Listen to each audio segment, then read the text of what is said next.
काल IPL मध्ये 2 गरीब टीमची मॅच झालेली आहे. माझ्या मते क्रिकेटिंग वेज मध्ये खूप गरीब टीम्स आहेत त्या. तसा याचा खोकला आहे, तशा त्या आहेत, त्या कधीच बदलत नाही. खोकला चालू राहतो, त्यांची गरिबी कधी बदलत नाही. जायचंय मला डॉक्टरकडे जायचंय आज. येस. आणि LSG कोणत्या टीम आहेत ते आपण काल दिल्ली आणि LSG ची मॅच होती, ज्या 2 सगळ्यात गरीब टीम्स आहेत असं मला वाटतं. आणि आम्ही तुला पण वाटतं किती वेळा रिपीट करणार आहे तेच. मी आता इथून तू पूर्ण हेड लाव स्टार्ट. ठीक आहे.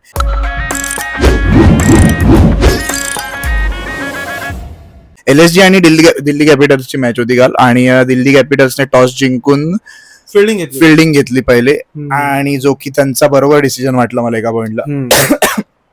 कारण की सुरुवातीला त्यांचा रिषभ पंत आउट झाला जो की अनलकी होता फार आणि तो अनएक्सपेक्टेड पण होता कारण तो ओपनिंगला काय आला होता. एक्झॅक्टली. ज्या टीम मध्ये मार्करम आणि मार्च सारखे प्लेयर्स आहेत ते तुला ओपनिंग यायची काय गरज आहे. राईट. आणि आय गेस इंडियन टीम मध्ये पण त्याची पोझिशन कधी ठरलेली नव्हती असं वाटतं मला. म्हणजे तो युजली 3 डाऊन यायचा. त्याला एकदा रोहित शर्मा 1 डाऊन घेऊन ओपनर घेऊन आला होता पण त्यानंतर पुन्हा खेळवला नाही कधी वनडे मध्ये त्या मॅच नंतर. पण मला वाटतं तो वाईट बॉल मधूनच बाहेर गेला. तो 28 करोड जस्टिफाय करतोय की मी जास्त बॉल खेळणार. हा ऍक्च्युअली असो.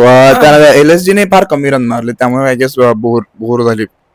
पण इन जनरल त्यांचे जे डिसिजन्स होते जसं की पंतला ओपनिंगला आणण्यापासून ते निकोलस पुरन म्हणजे लास्ट इयर ते लोक हरले पण त्यांनी एकच गोष्ट चांगली केली.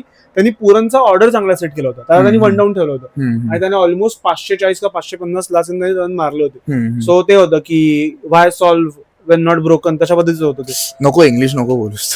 का जोडावं जे तुटलं पहिल्या व्हिडिओ पासून मी तुला सांगतो इंग्लिश नको बोलूस तरी याला म्हणतो मराठी बोलतोस ना मराठी. तू का मॅचवर येऊया. तर वाय जॉईन नको बोलूस मी हे बोलायचं जाणारच नाही. का जोडावं जे तुटलंच नाही पण मराठीतून बोलला जाता. Why repair when not broken ही जी म्हण आहे इंग्लिश मध्ये म्हण नाहीये पण मी म्हटलंय. तर ती मला वाटतं त्यांच्यासाठी होती कारण Nicholas Pooran was the only right thing जी त्यांनी लास्ट इयर केली जी त्यांनी वर्षी चुकवली आहे. त्याला 3 डाऊन त्याला त्यांनी आयुष बदोनीच्या पण खाली उतरवलं. सो मला वाटतं की इन जनरल त्यांच्या सगळ्या चुका होत्या. त्यात त्यांनी बॉलिंग चांगली केली दिल्लीने आणि दिल्लीच्या बॉलिंग बिंग बॉलर तुला काय दिल्लीच्या बॉलिंग बद्दल बोलायचं नाही. टी नटराजन आणि सुरुवातीला कुलदीप यादवने पहिल्याच बॉलला 6 खाल्ला मार्च कडून पण त्यानंतर लगेच त्याने कमबॅक केला आणि त्याच ओव्हरला मार्चची विकेट पण पडली. मार्चने सुरुवातीला 2-3 चांगले शॉट्स मारलेले त्याचे ते कट्स असतात. कट असतात ठरले. जो शॉट भावेशला आवडत नाही मिचेल मार्च. अगली वाटतं त्याला खेळता नाही येत म्हणून त्याला अगली वाटत अगली शॉट. तर मार्च बऱ्यापैकी टच मध्ये वाटत होता पण मग कुलदीपच्या गुगलीवर तो फसला. आय गेस त्याला कळलाच नाही बॉल. प्रत्येक मुलगा फसतोच नाही का. खरं.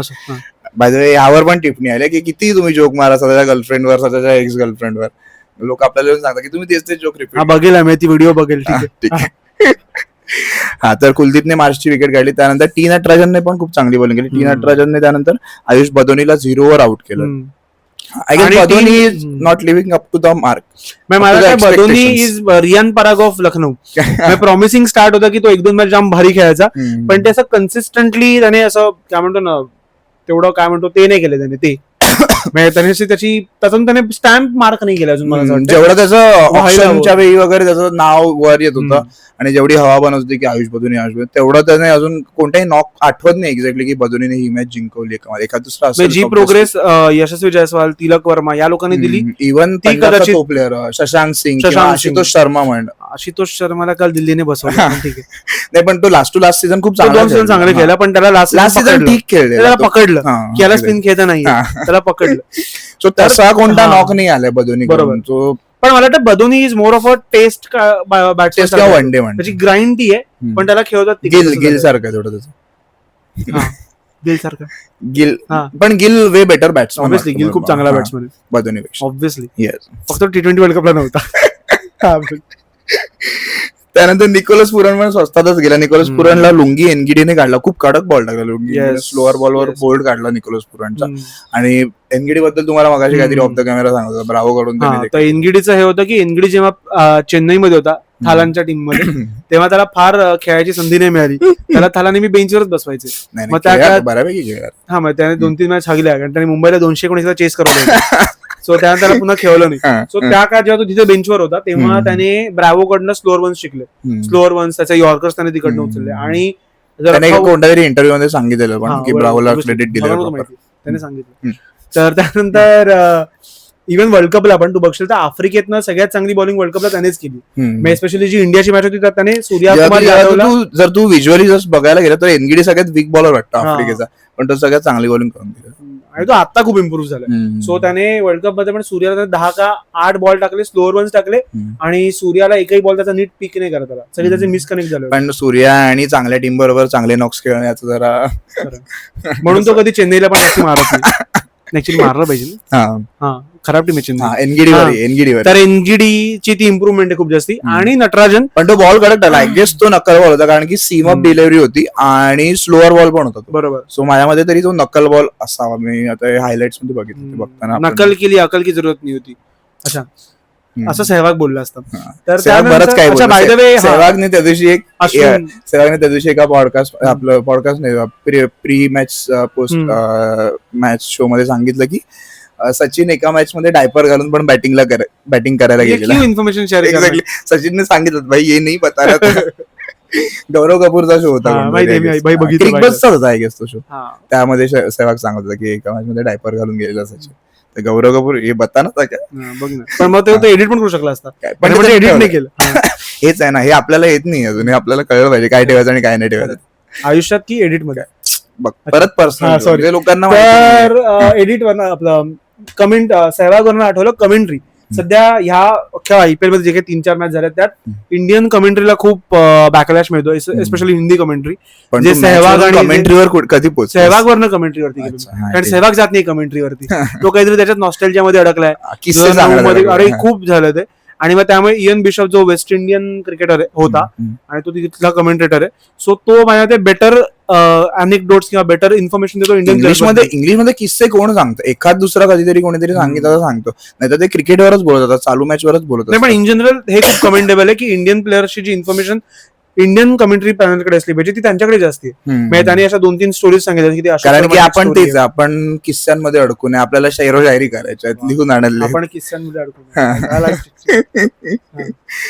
तर हे खूप सरप्राइझिंग आहे की त्यांच्याकडे जास्ती आपल्या टीम्स बद्दल आपल्या प्लेयर्स बद्दल अनेक्डोट्स असतात असं मला वाटतं. सो या आणि इंडी कमेंट्री प्रॉब्लेमॅटिक तर आहे भाई. तुम्ही आणि जतीन शर्मा पण यावर्षी अनालिसिसच नसतो तुमच्या क्रिकेटमध्ये, तुम्ही जस्ट प्लेयर्सचे हा प्लेयरच्या पर्सनल लाईफ मध्ये ह्या प्लेयर्स हे ते त्या बाजू क्रिकेटच्या अराउंडच्या गोष्टी खूप. आणि मुळात ते खेळणाऱ्या प्लेयर्स बद्दल पण नसतं, ते स्वतःबद्दल जास्त. एक्झॅक्टली. म्हणजे समजा एखाद्याने 4 मारला तर सहवाग त्या 4 बद्दल नाही बोलत, हा 4 मी कसा मारला असता, इथून सहवाग सुरू होतो. तिकडून ते जो घुसतो. अच्छा त्यांनी पाहिजे एक हुशार म्हणून आणलाय आर अश्विन, जो क्रिकेट बद्दल बोलायला जातो तो म्हणतो की नको हे नको, talk with the heart not with the brain. बोला मग हे काय कोणी बोललं सहवाग त्याला बोलला आर अश्विन इंग्लिश मध्ये बस, मला ते नको, किंवा तू मराठी. अशी अश्विनची हिंदी ऐकून त्याने इंग्लिश किंवा तू मराठीत आमच्यावर बस. आम्हाला सांग कसं करायचं क्रिकेट अनालिसिस, आम्ही तर ते नाही करत. जाऊ दे आपण मॅच वर यावर खूप भरकटला आता.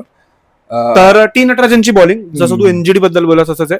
सो नटराजनचं मला वाटतं की तो जो यॉर्कर स्पेशलिस्ट म्हणून आला होता, सो मध्ये त्याची 2-3 वर्ष खूप अशी वाया गेली कारण त्याची इंजरी वगैरे पण होती. पण आय गेस ऑस्ट्रेलियाच्या टूर नंतर तो बाहेरच होता, त्यानंतर त्याला ओडीआय मध्ये किंवा T20 मध्ये तरी खेळवत होते, तिथून पण नंतर तो बाहेर. करेक्ट.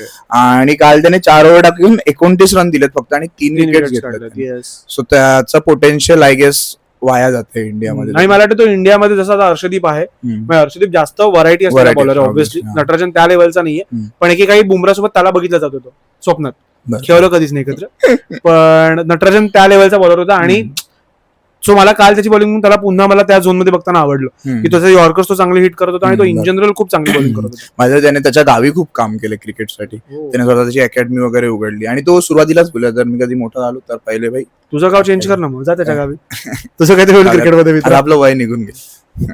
अरे age is just a number. ठीक आहे. अब्दुल समदने पण काल बरी बॅटिंग केली आहे एलएसजी कडून. वन ऑफ दोज डेज जेव्हा तो चांगली बॅटिंग करतो. येस, पण स्लो खेळला तो. 25 बॉल 36 रन्स. त्या टीमने रन्स केले हेच खूप आहे. 141 मध्ये 36 रन त्याचे होते. बरोबर. आणि त्याला सुद्धा टी नटराजनने आउट केलं. त्याला डेव्हिड मिलर खूप चांगला कॅच पकडला, त्याचा लॉंग ऑनला पकडला आय गेस, लॉंग ऑफला पकडला आणि तो हिट खूप चांगला गेलेला. आणि त्यानंतर मग आला मुकुल चौधरी जो खूप प्रॉमिसिंग प्लेअर वाटतं आपल्याला. जर तू अर्जुन तेंडुलकरचा पॉडकास्ट बघितला असशील, कोणाबरोबरचा नाव विसरून मी देतो, पण तो कॉन्ट्रोवर्शियल जो कोणी आहे पॉडकास्टर त्याच्यावरचा पॉडकास्ट. तर त्यामध्ये अर्जुन तेंडुलकर बोलला की मुकुल चौधरी त्याला खूप इम्प्रेसिव्ह वाटतो हिटिंग एबिलिटीच्या बाबतीत वगैरे. नाही मला पण तो वाटला, पण आता हे अर्जुन तेंडुलकर बोललाय म्हणून तर मला विश्वास नाही. आपल्याला बरोबर मुंबई इंडियन्स कधी कोलॅब नाही करणार माहितीये का त्या सगळ्या गोष्टींमुळे तुझ्या. नाही म्हणजे तो बोलला ह्यामुळे नाही वाटत आहे, कारण तो एवढा ग्रेट आहे अर्जुन तेंडुलकर की काय जाऊ दे, नको नको सावरून घेऊ नको. पण तू तो पॉडकास्ट बघ भाई, अर्जुन तेंडुलकर एवढा ऑकवर्ड आहे त्याच्यात, आणि एडिट वाईज जर तू बघतोस फक्त क्वेश्चन आन्सर, फक्त क्वेश्चन, म्हणजे असं आजूबाजू गप्पाच नाहीये, गप्पा नाहीये खूप. आणि तो बोलताना पण असा खूप असा विचार करून बोलतो, म्हणजे जाऊ दे. पण आता त्याच्यावर प्रेशर वेगळ्या गोष्टीचा आहे आपल्याला माहिती आहे. साराबद्दल बोलूया आपण जरा. सारावर कसलं प्रेशर? असं म्हणणं की त्याची एक गर्लफ्रेंड, एक्स गर्लफ्रेंड सारासारखी दिसते. कोण? बोललेत ना लोक, हे सगळं नाही बोलायचं. हा ठीक आहे. असो. त्यानंतर आला मित्रा मुकुल चौधरी पण स्वस्तात गेला. मुकुल चौधरी 14 रन मारूनच गेला. त्याची विकेट कुलदीप यादवने घेतली. आणि मग शहबाज अहमद आला. शहबाज अहमद आला. त्याने सुद्धा 15 रन मारून गेला. सो आय गेस मोठा नाव कसा कोणी खेळलंच. महाराष्ट्र आणि समजच 35-36 त्यांनी केले. येस. आणि 141 ला ते ऑल आउट झाले. पूर्ण ओव्हर पण नाही खेळले. 18 ओव्हरच खेळ, 18.4. आणि बॅटिंगसाठी डिसेंट पिच होतं ते, वाईट नव्हतं. हा एक्झॅक्टली. आणि ते ग्राउंड पण ठीकठाक आहे तिथे. एक तर ते ग्राउंड केवढं लहान करून, टर्फ पेक्षा मोठे छोटे तिथे ते मोठ असतं पूर्ण ग्राउंडच्या आजूबाजूला. त्याच्यात आय गेस 15-20 मीटर तरी आत घेतलेली बाउंड्री. सो माहित नाही IPL साठी केलंय की इंटरनॅशनल क्रिकेटला पण त्या ग्राउंडवर तेच असणार आहे. नाही IPL साठी पण एकाना बऱ्यापैकी चांगला बॉलिंग ट्रॅक आहे, आणि एकाना पण मोठं पिच होतं, ऍक्च्युअली मोठं स्टेडियम होतं. एक्झॅक्टली. ते त्यांनी खूप आत घेतलेलं. पोरांच्या छाती, पोरांच्या काय म्हणतो ना, काय मनगटामध्ये ताकद संपली वाटतं आता. काय करतोस? अरे खांद्यामध्ये मला म्हणायचं. मनगट इथे कसे असतील? हे मी असंच केलं. हा पुढे जा. हा ठीक आहे. सो 141 मारले. आय गेस माहित नाही, तू बॉलिंग पण ठीकठाक झालेली, आणि असं काही ग्रेट कोणी अशी स्पेल टाकून गेला नव्हता की ती बॅटिंगच वीकर. विकेट्स काढल्या. हा, अक्षरचा 1-2 आर्म बॉल कडक पडलेले, त्यामुळे. आणि अक्षर कॅप्टन पण आहे. येस. पण त्यांनी एक गोष्ट मला केलेली आवडली, त्यांनी पृथ्वी शॉला बसवल्या पुन्हा. पृथ्वी माझा कधी खेळणार, कधी त्याला पुन्हा चान्स मिळणार, when will he live his second chance. त्याचा केस त्याला पण ट्वीट करावी लागेल. त्याचे केस परत येतील तेव्हा तो पुन्हा खेळायला. तुझे दादी लोक कळेल रे. एखाद्या टकल्यावरती मस्करी करतोस तू. वा वा. अजून तरी नाही गेलेत. पांढरे तर पडलेत, जातील लोक. असो. सो दिल्ली कॅपिटलची सुरुवात पण ठीकठाक झालेली. पहिल्याच बॉलला विकेट गेली. मोहम्मद शमीचं बाय द वे तो पण भडकलाय सध्या. येस. कारण की BCCI क्लिअर केलंय की जे 2027च्या वर्ल्ड कप साठी प्रोबेबल्स आहेत त्यामध्ये सुद्धा शमीला बघत नाहीयेत, जे की कोणी 20-25 प्लेयर आहेत. त्यामुळे शमी नाहीये त्यांच्यासाठी. अमित शहाचा मुलगा असण्यामागे लेट्स नॉट गो देअर. आपल्याला ही जागा जाईल, आपला पॉडकास्ट जाईल. सिराज आहेच टीम मध्ये. हा, तर मोहम्मद शमी पण भडकला होता, कारण त्याला कोणतरी म्हटलं की तो T20 बॉलर नाहीये, किंवा त्याच्याबद्दल ती खबर आहे की त्याला बघत नाही इंडिया T20 बॉलर. एक्झॅक्टली. मी तेच म्हणतो ना, त्याला ODI मध्ये पण आता बघत नाहीये. तो पण एक प्रॉब्लेम की माझ्या मते मला बुमरापेक्षा जास्त इंडियासाठी सक्सेसफुल बॉलर ODI मध्ये तोच वाटतो, वर्ल्ड कप्स मध्ये स्पेशली. आणि ऑब्व्हियसली ऑल टाइम मध्ये 2015 पासून जर तू बघत आला, 2015च्या वर्ल्ड कपला त्याचा पहिला वर्ल्ड कप होता. 2015, 2019 तिन्ही वर्ल्ड कप त्याने गाजवले. आणि 2023 आता माहितीच आहे त्याने कमी मॅचेस खेळून काय केलं. 23 विकेट्स काढल्या. 23 काय 29 काढले होते. 23 होत्या. 23 विकेट्स काढले होते, आणि त्याला मॅन ऑफ टुर्नामेंट पण मिळालं. असो. एक्झॅक्टली. मॅन ऑफ टुर्नामेंट पुन्हा एका बॅट्समनलाच गेले. कोहलीला मिळालं. येस. सो आय गेस नाइंसाफी तो आहे. आणि तो बोलला त्यामुळे की मी गेल्या 5 वर्षात 131 विकेट काढल्यात का 4-5 वर्षात IPL मध्ये, आणि तरी मला तुम्ही बघत नाहीत. सो त्याच्याकडे नेहमी असं ते म्हणतो ना, आपला तो बाबा आणि दुसऱ्याचा कार्ट, त्याकडे नेहमी कार्ट म्हणून बघितलं गेलं असं मला वाटतं. आय गेस ते थोडं द्रविड बरोबर असं झालंय. म्हणजे द्रविडचा स्ट्रक्चर खूप मोठा होता. पण सचिन म्हणू शकतोस तू. काय पुजारा म्हणू शकतो? नाही, सचिनच्या अंडर द्रविड थोडा झाकला जायचा. त्या हिशोबाने झालं की बुमराच्या अंडर मोहम्मद शमीला जेवढं क्रेडिट मिळायला हवं तेवढं मिळालं नाही, आणि तेवढे चान्सेस पण नाही मिळाले. द्रविडला तरी खूप चान्सेस मिळाले आणि खूप जास्त त्याने करून दाखवलं. आणि द्रविडचं एक वेगळं नाव आहे टेस्ट मध्ये म्हणा, किंवा माझ्या ते 60% लोक सचिनच्या वर द्रविडला चूज करतात टेस्ट बॅटिंग. बरोबर. पण नाही, मी ते जस्ट कम्पॅरिझन वाईज म्हणतोय की बुमराच्या अंडर शमीला शॅडो मध्ये राहिला, आणि मग त्याचा परिणाम ऑब्व्हियसली त्याच्या परफॉर्मन्सवर पण झाला मधल्या काळात, आणि त्याच्या लव्ह लाईफ वर पण झाला. त्याची पर्सेंटेज काढू शकतो मी. पहिल्याच बॉलला विकेट घेतला शमीने के.एल. राहुलचा, जो की आउटस्विंग होता आणि सेटअप केलेला माझ्या मते तरी. सेटअप म्हणजे त्यानं ठरवून आलेला प्लॅन, आणि तो स्विंग पण झाला. एक्झॅक्टली आउटस्विंग झाला आणि तो तुझा आय गेस डीप पॉइंटला वगैरे मोहसिन खानने कॅच चांगला कॅच पकडला. आणि तो त्यानंतर निसांका आला. निसांका चांगला खेळायला पाहिजे होता श्रीलंकेकडून. निसांका का आला पृथ्वी शॉ टीम मध्ये, निसांका का खेळतो ओपनर म्हणून? येस, पण शॉचा तेच आहे, शॉवर आता विश्वास नाही लोकांचा. नाही यार, शॉ माझ्या मते मी नेहमी म्हणतो की शॉ थोडा जवळ चांगला बोल माईक तुझा, तर तुझा आवाज लोकांपर्यंत. शॉ मला गिलपेक्षा चांगला बॅट्समॅन वाटतो. त्याला बिचारायला चान्स द्या असं मला वाटतंय. बाकी हा एवढा कापून मी तुझा टाकतो रील, जयशाला पाठवतो. शॉकडे खूप चांगला पोटेन्शियल आहे, खूप चांगली त्याची बॅकलिफ्ट आहे, खूप चांगला टच आहे त्याच्याकडे, खूप चांगले म्हणतो ना. तो मला सचिन लारा आणि कोण होतं तिसरा, कोण होतं सेहवाग, सचिन लारा आणि सेहवागचा तो आयसीसीचा एक व्हिडिओ होता माहिती का, जेव्हा तो ऑस्ट्रेलियामध्ये बोललो कोण होतं, हे वाक्य बोललो कोण होतं? लाराच बोललेला आहे, रवी शास्त्री. आयसीसीने एक प्रॉपर व्हिडिओ केलेला नेक्स्ट सचिन वगैरे असा प्रॉपर 11 की 10 मिनिटाचा व्हिडिओ आहे, पण त्यानंतर तो गायब. साईबाबा एवढा सपोर्ट नाही केला, तिथे नको जाऊया. तो साईबाबांचा भक्त आहे ना, बाबांनी सपोर्ट नाही केला. पण नको, तुला काय ह्या सगळ्यात पडायचं ना. सांग बाबांना मला दिसेल ना, बाबा व्हिडिओ बघतील आपला. आम्ही हे सगळं जराही सपोर्ट नाही करत आहे.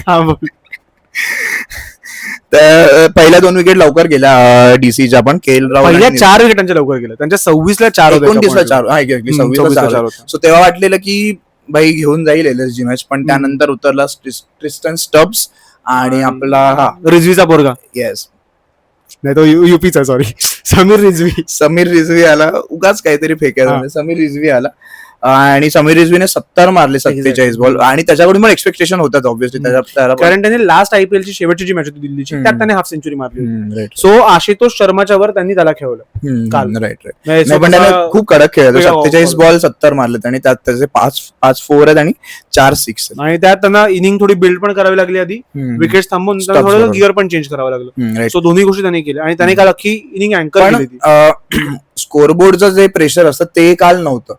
141 रन्सच मारायचे होते, त्यामुळे थोडे ते फ्रीली पण खेळू शकले. बरोबर. सो थोडे एका आय गेस 20-30 रन्स जरी जास्त असले असते तरी थोडी मॅच फसली असती डीसीच्या साईडने, पण बॅटिंग एवढे हगलेले एलएसजी बॅटिंग मध्ये. एलएसजी बॉलिंग प्रिन्स यादवने चांगली बॉलिंग केली. चांगली, त्याची ऍक्शन पण जरा ऑकवर्ड आहे, वेगळी आहे जरा बॉक्सिंग तशी. तो हिट द डेक बॉलर आहे थोडा, आणि त्याचा काल राडा पण झाला होता. कोणाला? स्टब्स सोबत. सो समीर रिझवी आणि ट्रिस्टन स्टब्सने नॉट आउट मारले. अक्षर पटेल मध्ये एक डग घेऊन गेला. अक्षर पटेलला बॉल चांगला पडलेला, प्रिन्स यादवने टाकलेला.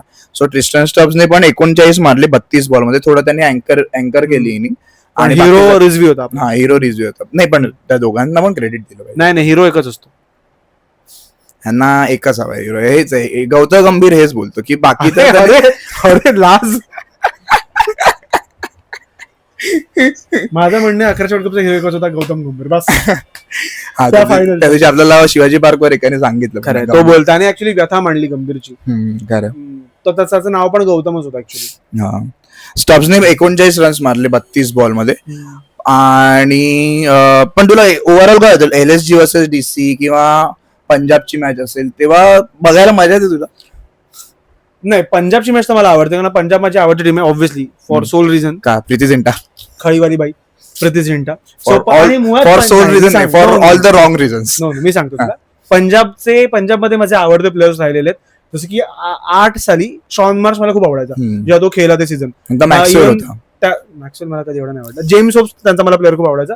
ते झालं, त्यानंतर की काही तिथे गिलख्रिस्ट होता. सो गिलख्रिस्ट हा खूप छान होतो. युवराज सिंग होता, पण युवराज सिंग फार कमीच खेळला इन टीम मध्ये. आयपीएलच ठीकठाक, तो कॅन्सरचा फेस आयपीएलच्याच काळ झाला होता. सो तिथे गिलख्रिस्ट होता, त्यानंतर तिथे डेव्हिड मिलर होता, त्यानंतर तिथे आता रिसेंटली तिथे हर्षदीप सिंग होता, प्लस आत्ताच्या ह्याला अय्यर माझा काइंड ऑफ आवडता प्लेअर आहे. सो अय्यर आहे तिकडे. प्रभसिमरन मला खूप चांगलं प्रॉस्पेक्ट वाटतो. एक्झॅक्टली, तू टीम म्हणून नाही बघा, तू ते प्लेयर्स म्हणून मला ती टीम आवडते. ते माझं एलएसजी बाबतीत नाहीये, जेव्हा की एलएसजी मध्ये निकलस पुरन आहे, जो माझा सगळ्यात आवडता बॅट्समॅन आहे जगात T20चा. पण मी एलएसजीच्या मॅच कधी एवढं बघत नाही जाऊन, कारण मला वाटतं ती बोरिंग टीम आहे. आणि ह्याच्यामध्ये पण एक कारण आहे, पहिला कॅप्टन के.एल. राहुल होता. मला खूप बोरिंग वाटतो, मला तो आवडतो. मला माझं म्हणणं आहे की विराट, रोहित नंतर तिसरा कोणी इंडियन क्रिकेटमध्ये तो के.एल. राहुल आजच्या डेटला. ही रील जर कापली तर तुला केवढं पर्सनल तुझ्या अकाउंटवर केवढं येते. पर्सनॅलिटी त्याची बोरिंग आहे असं असतं की, पण तू प्लेअर म्हणून बघ ना, तुला का पर्सनॅलिटी बघायची? पण खूप गोष्टी असतात. आता जसं की 23चं टुर्नामेंटचं जे प्राइज होतं माझं टुर्नामेंट ते विराटला का दिलं आणि शमीला का नाही दिलं? कारण की विराट बॅट्समन आहे. मग हा त्यामुळे कॉन्ट्रीब्युशन कोणी जज केलं की जास्त त्याचं होतं म्हणून. सो तसंच आहे, पर्सनॅलिटीचा खूप फरक पडतो की आहे. आता मी रोहितचा फॅन आहे तर मी रोहितचा फॅन आहे, तसं आहे ते की नाही. तू बघतोस का त्यांच्या मॅचेस एलएसजी आणि दिल्लीच्या? काय नाही बोललो ना, कालची मॅच बोरिंग होती म्हणून मी एका पॉइंटला इन सोडून जनरल दिलं. पण मला विचारतात सांग, इन जनरल तू बघतोस की नाही? नाही पण मी पंजाबच्या मॅचेस बघतो. नाही पंजाबची मॅच मला पण बघायला, पण एलएसजी आणि डीसी व्यतिरिक्त कोणती अशी टीम वाटते की अरे यार नाही बघितली तरी चालेल? अजून कोणती वाटते तुला? गुजरात तरी ठीक आहे. हार्दिक पांड्या आहे, हार्दिक पांड्या आहे, गिल आहे. मुंबईत नाही अरे सॉरी शिट, मी 2 वर्षापूर्वी होतं. गिल आहे तुझा, सांगतो मला पुढे जा. नाही गिल आहे तुझा, साई सुदर्शन आहे तिथे, एका पॉइंटला हार्दिक पांड्या इव्हन बटलर आहे तिकडे, बटलर आहे. सो मॅचेस इंटरेस्टिंग होतात. आणि रिषभ पंत वगैरे तर तू बघशील ना, रिषभ पंत माहित नाही यार मला व्हाईट बॉल क्रिकेटमध्ये रिषभ पंत तेवढा इम्पॅक्टफुल कधी वाटलाच नाही मला. त्याला वर्ल्ड कपला घेऊन गेलो, वर्ल्ड कप मध्ये पण त्याने स्टार्टला आयपीएल मध्ये खूप प्रॉमिसिंग नॉक्स केले होते. आयपीएल मधूनच तो इन टीम आला ना, जेव्हा तो दिल्ली मधून खेळायचा तेव्हा तो इन टीम आलाय. बरोबर. सो या टीम्स मध्ये तेवढे असे काय तुला माहिती ना, माहिती बीसीसीआयने हे सांगितलंय. आता त्या शब्दाला काय म्हणतात मला माहिती. जसं तुला आठवतं 8 मध्ये असं होतं की आयकॉन प्लेयर्स होते, तर तशा स्टेचरचा एक शब्द आहे, जो कुठला शब्द आहे तो ह्या अख्ख्या आयपीएल मध्ये 4 टीम्स नाही, कोलकाता, मुंबई, चेन्नई आणि आरसीबी. सो हे ठरलंय की कुठलीही आयपीएल जरी झाली, कधी झाली, ओपनिंग मॅच ह्या 4 टीम असणारच असणार. सो त्यामुळे तू बघशील तर आजवर कधी पंजाब आयपीएल ची ओपनिंग मॅच नाही खेळली. बरोबर. आणि आय गेस एलएसजी पण नाही खेळलं, दिल्ली आय गेस नाही खेळलं. दिल्ली आय गेस कधी आयपीएल ची ओपनिंग. दिल्लीमध्ये पण तरी होते सुरुवातीला, जेव्हा डेअर डेव्हिल्स होती तेव्हा सेहवाग होता, गंभीर होता, त्यांच्याकडे डिव्हिलियर्स होता, मॉर्केल होता, त्यांच्याकडे रसेल होता, yes. त्यांच्याकडे इरफान पठाण होता, त्यांच्याकडे पृथ्वी शॉ होता. सो अजून कोणती टीम वाटते तुला एलएसजी आणि डीसी सोडली? तुम्हाला आयपीएलच्या टीम आवडत? मग आरसीबीच्या मॅच पण बघत नाही मी कधी. एलएसजी डीसी गुजरात आहे तशी टीम. पंजाब तर मला भाई आवडते, गुजरात थोडी वर असते. हैदराबाद मला आवडते टीम, माहिती नाही का? हैदराबाद मला आवडते. एक्झॅक्टली. तू जर म्हणशील जर पॉवर पॅक टीम्स म्हणतील त्यामध्ये एलएसजी आणि डीसी खूप खाली येतात असं वाटतं. रिझन की त्यातून एका आयपीएल जिंकले नाही, पंजाब पण नाही जिंकले, पण पंजाबने मन जिंकले. तू माईक जवळ घेऊन बोल, तुला 1000 वेळा सांग. अरे जातो आवाज भाई, काय नाही जात. एका खळीने अख्खा देश बुडलाय. बस इथे संपूया आय गेस व्हिडिओ. खूप बोललोय कालच्या मॅच सोडून, खूप बोललो आपण. सो कालची मॅच कशी झाली, कालची मॅच तुम्हाला इंटरेस्टिंग वाटली की बोरिंग वाटली, ते सगळं तुम्ही आम्हाला कमेंट्स मध्ये नक्की सांगा. चेहरा नसेलच वाटला जर केला आता. आणि लाईक करा, शेअर करा, सबस्क्राईब करा मांडीला खासला, क्रिकेटवरचा पहिला मराठी पॉडकास्ट. येस. हे का केलं असेल ना माहित नाही मला.